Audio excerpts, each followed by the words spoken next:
জামালপুর অর্থনৈতিক অঞ্চলে উচ্ছেদ আতঙ্কে প্রায় ৩ শতাধিক পরিবারের পুনর্বাসনের দাবিতে মানববন্ধন করেছে ভুক্তভোগী এলাকাবাসী। খোরশেদ আলমের প্রতিবেদনে বিস্তারিত। শুক্রবার সকাল ১১টার দিকে সদর উপজেলার আদর্শ বটতলা এলাকায় জামালপুর অর্থনৈতিক অঞ্চল ইজেড মাঠে আয়োজিত এই মানববন্ধনে উচ্ছেদ নয়, পুনর্বাসন চাই এই স্লোগানে এলাকার শত শত নারী পুরুষ অংশ নেন।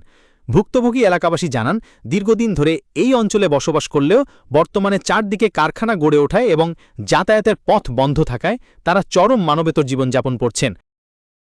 তারেক রহমান সাহেবের প্রতি আমাদের এই গ্রামবাসীর প্রত্যেকের একটা আকুল আবেদন, উনি যেন আমাদের এই অসহায় গ্রামবাসীকে একটা পুনর্বাসস্থানের সুব্যবস্থা করে দেয়।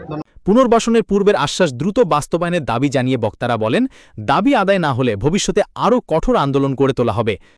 আমাদের বাড়ি করে দেওয়ার কথা আমাদের এমপি সাহেব বই নিজে আইসে বক্তব্য দেওয়া গেছে, আমাদের বাড়ি ঘর সুযোগ সুবিধা সবকিছু আমাদের পাশে থাকবো। আমাদের কিভাবে সুন্দর পুনর্বাসন করে দিবেন, আমরা বাড়ি চাই।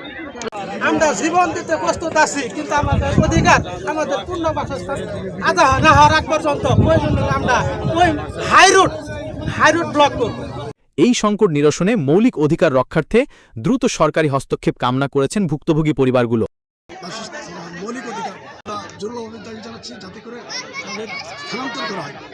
আমাদের দাবি হলো, বাংলাদেশ অর্থনৈতিক অঞ্চল বেজা কর্তৃপক্ষ আমাদের ইজেডের ভিতরে গ্রামটি পুনর্বাসনের প্রস্তুতি আমাদের নিয়েছে এবং এই প্রস্তুতি অনুসারে ইজেডের উত্তর পাশের সীমানা ঘেঁষে আমাদের একটি ম্যাপ করেছে এবং আমাদের সেই পুনর্বাসন বাস্তবায়ন করে দিবে।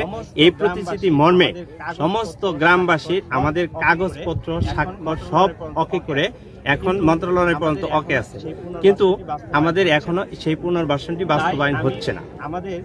তাই আমি আমাদের মানবিক প্রধানমন্ত্রী জনাব তারেক রহমান এবং বেজা কর্তৃপক্ষের কাছে আবেদন জানাচ্ছি, আমাদের এই গ্রামবাসীর পুনর্বাসন দ্রুত বাস্তবায়ন চাই এবং আমাদের এই জেলা প্রতিনিধি হিসাবে আপনারা যারা আছেন এবং আমাদের স্থানীয় পর্যায়ে যারা এমপি মন্ত্রী আছেন, জামালপুরবাসীর জন্য আমাদের এই অর্থনৈতিক অঞ্চলে আপনারা আসেন, আমাদের সাধারণ মানুষের যে দুঃখ কষ্ট এটা লাঘব করার জন্য আমাদের যেটা করা হয়েছে বেজা কর্তৃক সেই ম্যাপ অনুযায়ী আমাদের সেই বাস্তবায়ন চাই, আমাদের বাড়িঘরের দ্রুত পুনর্বাসন চাই।